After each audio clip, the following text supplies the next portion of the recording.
Bhante, this is the first time that I heard that it's easier to be a Sotapanna than to get a jhana. Okay? So, as a lay person, assuming with the correct characters and everything, we become a Sotapanna. Does it mean that once you are in the stream entry, automatically for 7 life, you would move upwards? Does that mean that you no need jhana, or is it after you have gone into Sotapanna that then the jhana will come? Because we have always been taught that we have to go into the jhana first before you become a Sotapanna. But this is the first time that I heard that as lay people we can actually become the lower class Sotapanna. But then does it automatically that we start moving forward? Mean we get all the criteria that we have learned, the jhana, or is it that if you don't follow, then you will drop out? Because this is the first step. Is it automatic? How to become automatic? Is it then once you are in the Sotapanna, does it mean that if you have the right condition, then you will have the right condition to learn, you got the teacher to come and everything, and then you will have a very smooth journey up, is it? Firstly, attaining stream entry, or becoming a Sotapanna is not the lower class. No, because we always give the impression that you have to be the jhana before you go in. So of course I put it in a very but because you gave us a better hope, in the sense that, as a lay people with good character, with the right sila, with the right condition, we still got the hope to go in, although you are not a good meditator or you haven't experienced jhana. So stream entry is higher class than jhana. Yeah. Because jhanas, even external ascetic can attain. But because they have not attained stream entry, after they pass away, they might go to heaven and all that. One day, they will go to hell. But once you become a stream enterer, you'll never be reborn in hell or the animal realm or the ghost realm. And your blessings is immense compared to the jhana attainer. Secondly, the Sotapanna, after he has passed away, how he eventually attains Nibbana depends on him. The Buddha said, there is a type that is a one-seeder.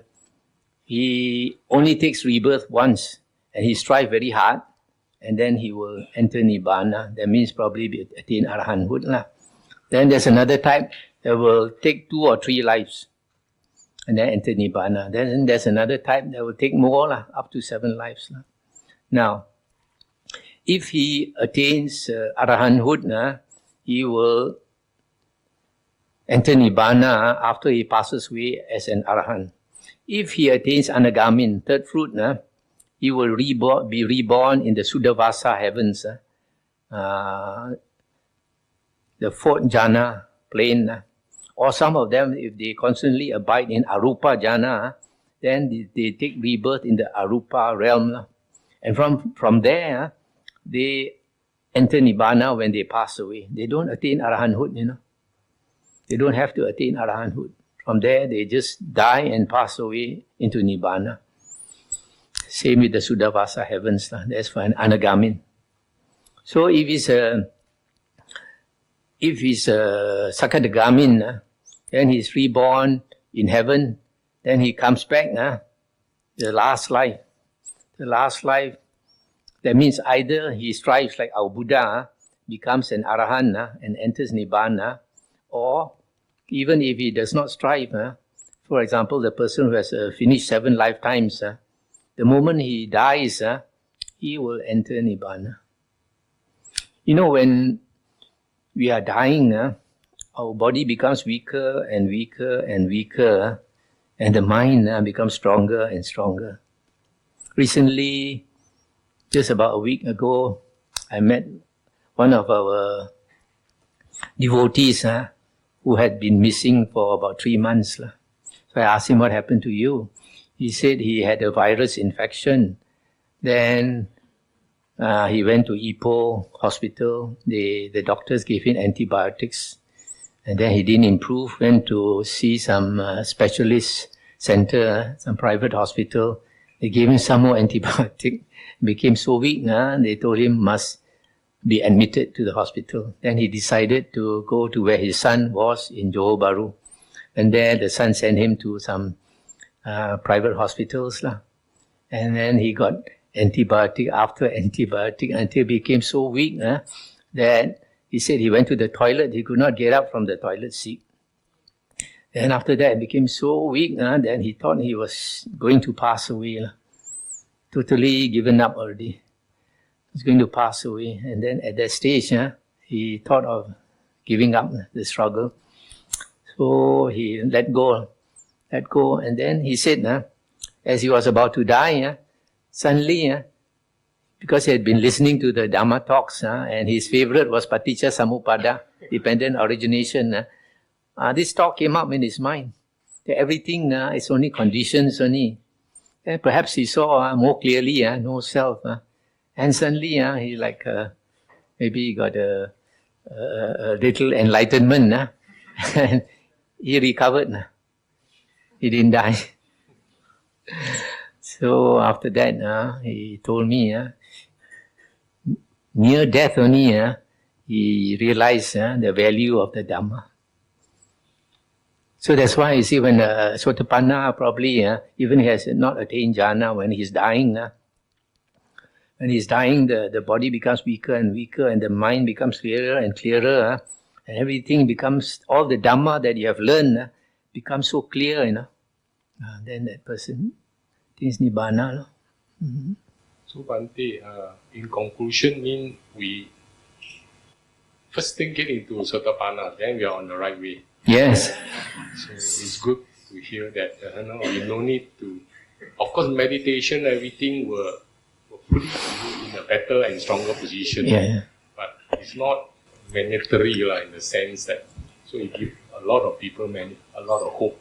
Thank you, Bhante. You see, just now I mentioned the Buddha called his disciples savakas, listeners or hearers. Secondly, in one sutta, the Buddha said, if you don't listen to his words and attain stream entry, you are not a follower of the Buddha. You are an external sect follower. Mm-hmm. We brought some SD cards on sale there. One set is only 30 ringgit, the SD card plus the player. But our cost price is 45. Because we want you to be a stream enterer, that's why.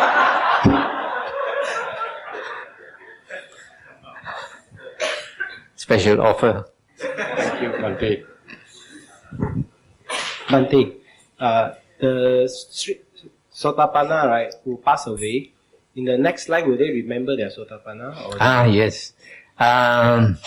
They may not remember, but once you have become an Arya, you are on autopilot inside. In Hinduism, they call it the Adi Guru, your primary teacher. Inside is in your memory. So, like for example, the Buddha, when he met the Buddha Kassapa, our Buddha was a Brahmin. He had no faith in the Buddha.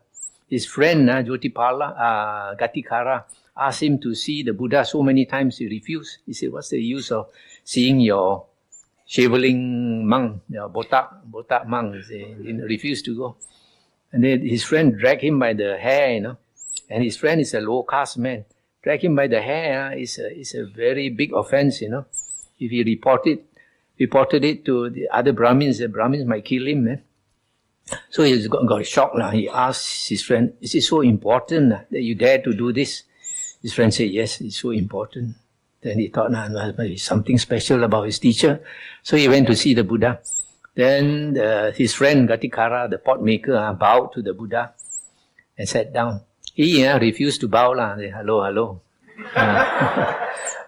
Then he sat down. Then the friend explained to the Buddha. He said, "Bhagavan, this is my good friend Jotipala. He's a Brahmin. Please teach him some Dhamma or compassion." The Buddha taught him some Dhamma. After that, he became a monk. That shows he had attained stream entry. So after that, he must have attained the first jhana, because after he passed away, the Buddha said he went to Tusita heaven, came down as Siddhartha Gautama. As a small boy, 10 years old, he could enter the first jhana under the jambu tree. Where did he learn that? Must be from Buddha Kassapa. That shows he, having attained the first jhana, he must have been a Sakadagamin, second fruit. Second fruit person goes to heaven, comes back as a human being, will enter Nibbana, will strive to enter Nibbana. That's why the Buddha was in a rich family. The wife just gave birth, beautiful young wife. For no good reason, he left the parents, left the wife and the son to become a monk. Nowadays, somebody do that, we say, chi sin jo. Yeah. So you see, there's something inside him that drives him to become a monk. He can't, even at that time, I don't think he understood why he had to do it, but he knew he had to do it. And imagine, after he became a monk, he went to the forest, stayed under the open air. During the winter, the Buddha said, he's so cold, and the teeth will chatter. And have to beg for his food. Parents are rich, why does he have to beg for his food? And probably sitting under the tree and thinking of his wife and his parents, probably the tears came down. But he doesn't know why he has to do it, but he has to do it. So we have once you have become an Arya, on autopilot. Even though he has forgotten, but he has to go that way. Bhante, is some of us may be moving between Mahayana and Theravada, but we cannot let go of not chanting Xin Jin or Ta Pei Zhou. I also was like you, After I switched to Theravada, I still chant the Ta Pei Zhou. Then as I learn more and more Dhamma, slowly let go. No? Takes time. Takes time. You have to listen more to the suttas. Xin Jin can lead you to have a better understanding of oneself. Xin Jing, just like this Jin Kang Jing, is close to Theravada Dhamma, but it does not explain. This is Kong, this Kong, but it cannot explain. If you listen to the many suttas in the Sangyutta Nikaya, it explains very clearly.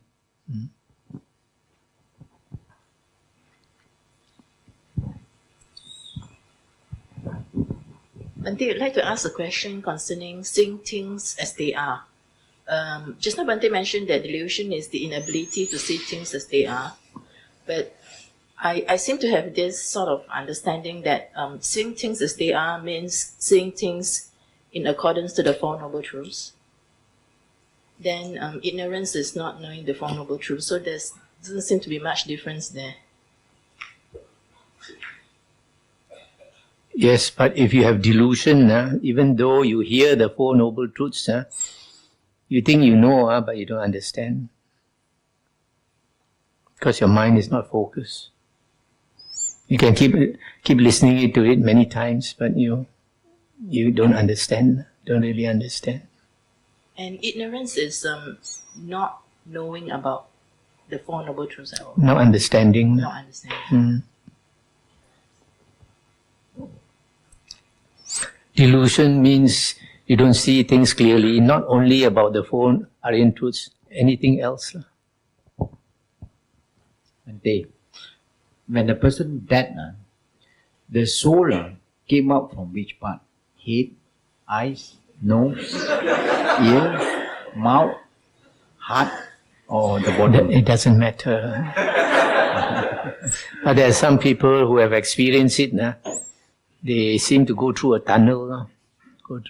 They hear ringing and all that. They see light at the end of the tunnel. Is it the same? Don't worry, like in a few years' time you will know very clearly.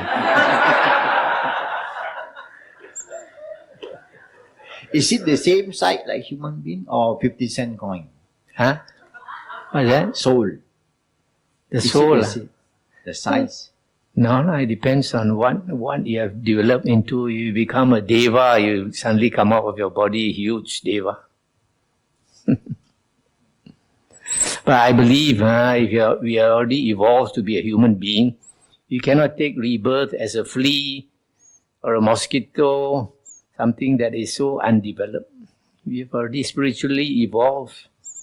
You know? But you might be able to take rebirth as a cow. You see cows, when they drag them to slaughter, the tears come down, Tears come down. That means they have emotions, like human beings, dogs also. But not lower animals. Lower animals, they don't have emotions like us. If you kill a mosquito, although it's afraid, but it doesn't suffer like beings with emotion.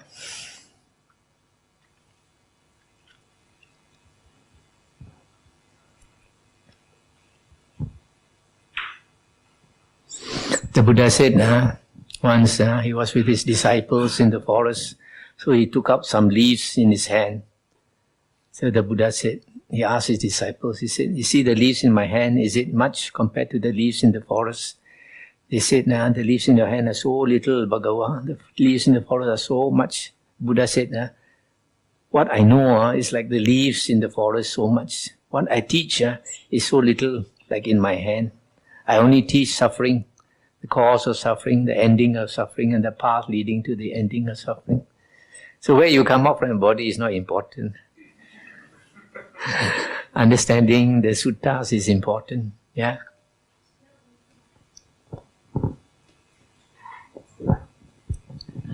Bhante, you always stress on the sutta. So is it okay if we bypass the Abhidhammas? Yes. The Abhidhammas. Yes. Abhidhamma is not really practical. You find a lot of things in the suttas tells you how to practice. Abhidhamma is just like book knowledge. You read it and then you think you understand. You don't really understand. You cannot let go. You can let go by practicing. Okay. I think just now the story you mentioned about the leaf, the leaf, yeah? What I remember about that story is the disciple asked many questions, and then Buddha know the people there has different level of understanding. So he said, which is more, the leaves in my hand or the leaves in the forest? Then the disciple said, the leaves in the forest. Then he said, what I have taught you is like that. But if you practice well what I have taught you, it is enough for your liberation. The amount I taught you, the noble truth, eightfold path, that means the leaves in this hand.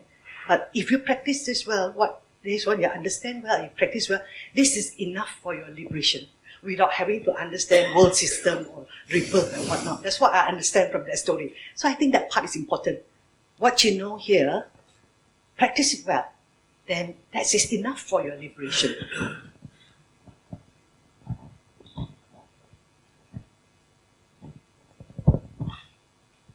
Any other thing?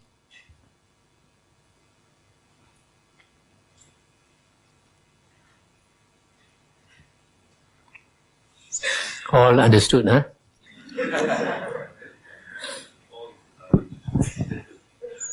Okay, come. Can end here, huh?